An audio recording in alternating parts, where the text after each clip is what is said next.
இது ஃபர்ஸ்ட் மலேசியாவின் செய்திகள் உங்களுக்காக.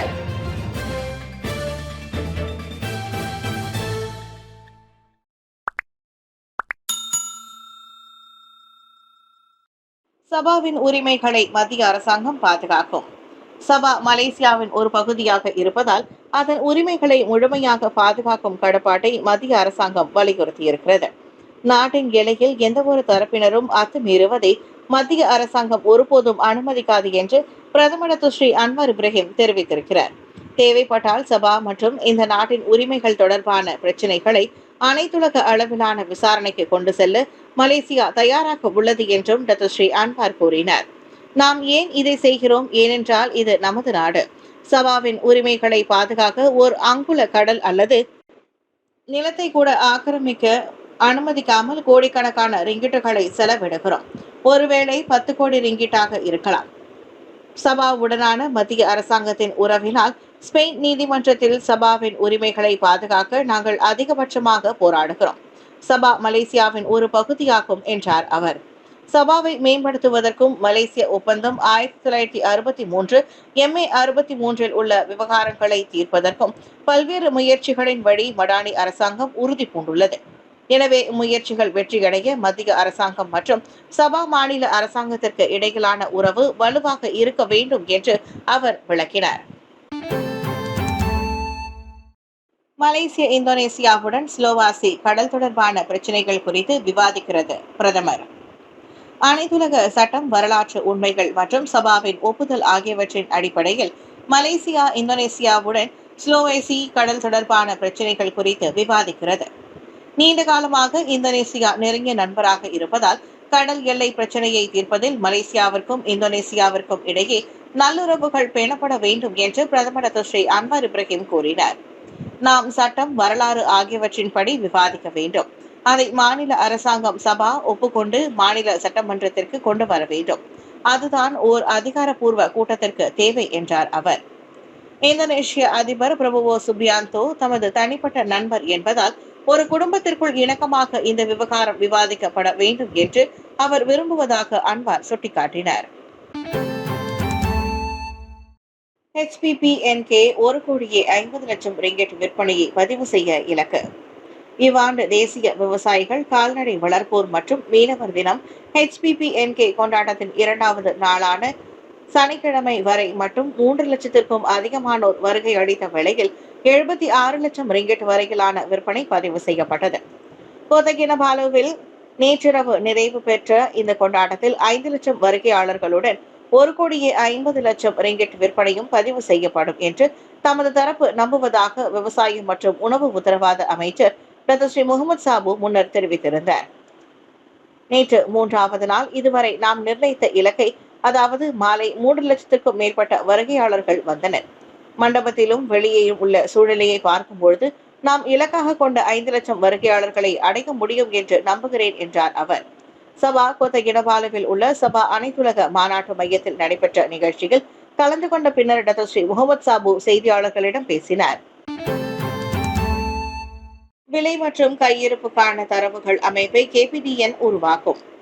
13வது மலேசிய திட்ட அமலாக்கத்தின் போது விலை மற்றும் கையிருப்புக்கான தரவுகளை சேமிக்கும் மைய அமைப்பை உள்நாட்டு வாணிப மற்றும் வாழ்க்கை செலவின அமைச்சு KPDN உருவாக்கும்.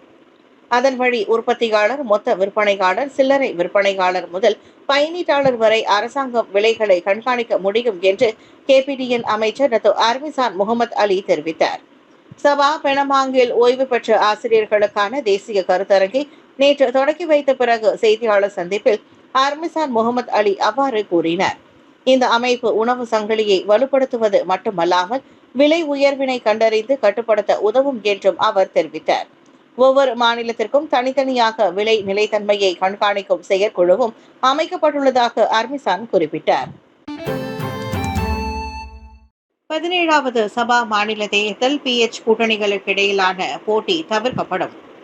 17வது சபா மாநில தேர்தலில் நம்பிக்கை கூட்டணி, PH தேசிய முன்னணி, BN மற்றும் சபா மக்கள் கூட்டணி GRS ஆகியவற்றுக்கிடையே மும்முனை போட்டி நிலவுவதை தவிர்ப்பதற்கான உறுதிப்பாட்டை பிரதமர் டாக்டர் ஸ்ரீ அன்வர் இப்ராஹிம் தெரிவித்துள்ளார்.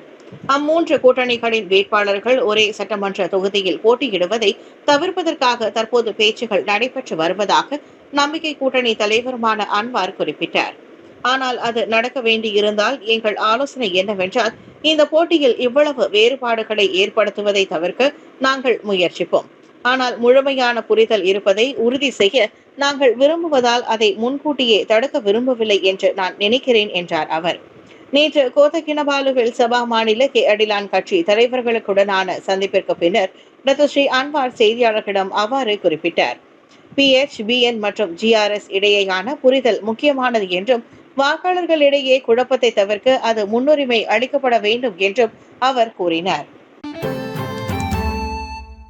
வீடுகளில் நிகழும் தீ விபத்துகளில் 60 விழுக்காடு மின்சாரத்தினால் ஏற்படுகின்றன.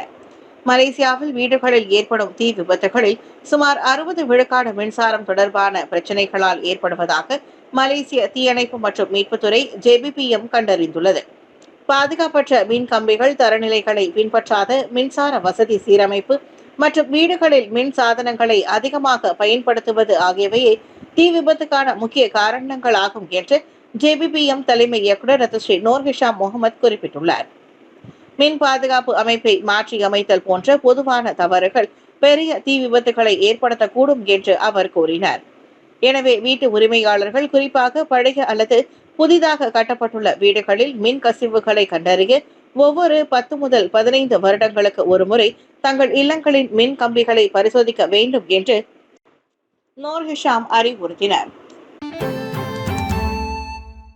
காபி, பழச்சாறு, பான பொட்டலங்களில் போதைப்பொருள் கடத்தல் முயற்சி முறியடிப்பு. கடந்த மாத இறுதியில் ஜொகூர் பாரு நகரை சுற்றியுள்ள 2 அடுக்குமாடி குடியிருப்புகளில் நடத்தப்பட்ட சோதனை நடவடிக்கையின் போது காபி மற்றும் பழச்சாறு பான பொட்டலங்களில் போதைப் பொருளை கடத்தும் நடவடிக்கையை போலீசார் முறியடித்தனர். ஜூலை 25ஆம் தேதி மதியம் 2:15 தொடங்கி மறுநாள் நள்ளிரவு 12:30 மணி வரை நடத்தப்பட்ட சோதனை நடவடிக்கையில் 49 லட்சத்திற்கும் அதிக மதிப்புள்ள போதைப் பொருட்கள் கைப்பற்றப்பட்டதாக ஜொகூர் மாநில போலீஸ் தலைவர் டத்தோ M. குமார் தெரிவித்தார். போதைப் பொருள் பதப்படுத்துவது மற்றும் பொட்டலமிடும் நடவடிக்கையில் முக்கிய நபராக செயல்படுவதாக நம்பப்படும் 31 வயதுடைய வியட்நாமிய பெண் அடுக்குமாடி குடியிருப்பில் கைது செய்யப்பட்டதாக அவர் கூறினார். சந்தேக நபர் அல்லது கைது செய்யப்பட்டவர்கள் கேத்தமைன் வகை போதைப் பொருள் உட்கொண்டிருப்பது சிறுநீரக பரிசோதனையில் கண்டறியப்பட்டது. சோதனை நடத்தப்பட்ட முதல் அடுக்குமாடி குடியிருப்பு சந்தேக நபரின் வசிப்பிடம் என்று போலீஸ் மேற்கொண்ட விசாரணையில் தெரியவந்தது. 2வது அடுக்குமாடி குடியிருப்பு மறு பொட்டலமிடும் இடமாக கண்டறியப்பட்டது என்று குமார் தெரிவித்தார். மீன் குளங்களை தூய்மைப்படுத்த ஆயுதமாகும் எந்திரன். நீரின்றி அமையாத உலகு. பூமியில் உள்ள அனைத்து உயிரினங்களும் வாழ்வதற்கு தண்ணீர் மிகவும் அவசியம்.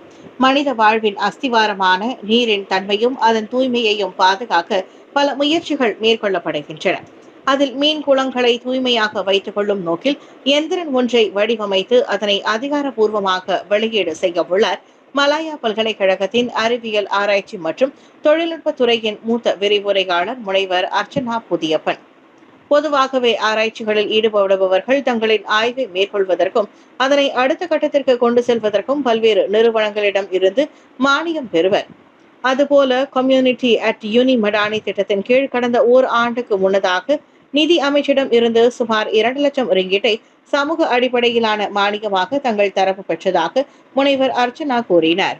இந்த மானியம் கொண்டு தயாரிக்கப்படும் ஆய்வுகள் வழக்கமானதாக இல்லாமல் சமுதாயத்திற்கு பயனுள்ளதாக இருக்க வேண்டும் என்ற நிபந்தனைக்கு உட்பட்டிருந்தால் உணவு பாதுகாப்பு மற்றும் மீன்வள உற்பத்தி துறையில் ஆராய்ச்சி ஒன்றை தாம் மேற்கொண்டதாக அவர் தெரிவித்தார்.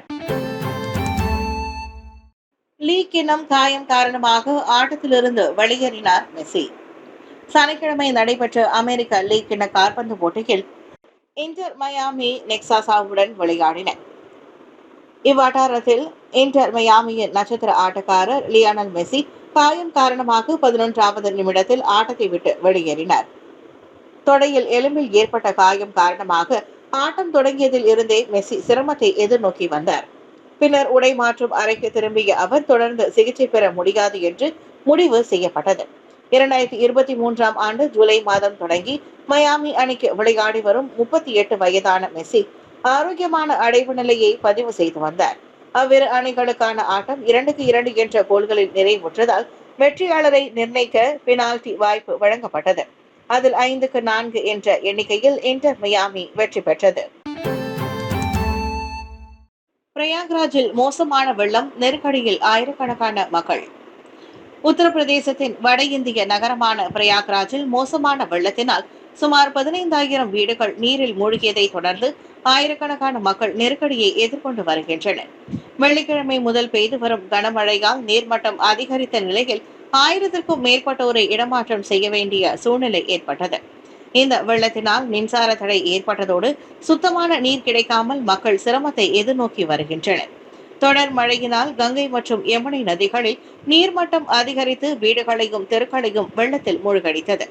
நூற்றுக்கணக்கான சொத்துகள் ஓரளவு நீரில் மூழ்கிய வேளையில் எண்ணற்ற குடியிருப்பாளர்கள் உயரமான பகுதிகளை தேடி தஞ்சம் புகும் நிலைக்கு தள்ளப்படுவது பேரழிவுக்கான தாக்கத்தை காட்டுகிறது. பெரும்பாலானோர் வெள்ள நிவாரண மையங்களில் தங்க வைக்கப்பட்டு அவர்களுக்கு தேவையான வசதிகளும் ஏற்படுத்தி கொடுக்கப்பட்டுள்ளன.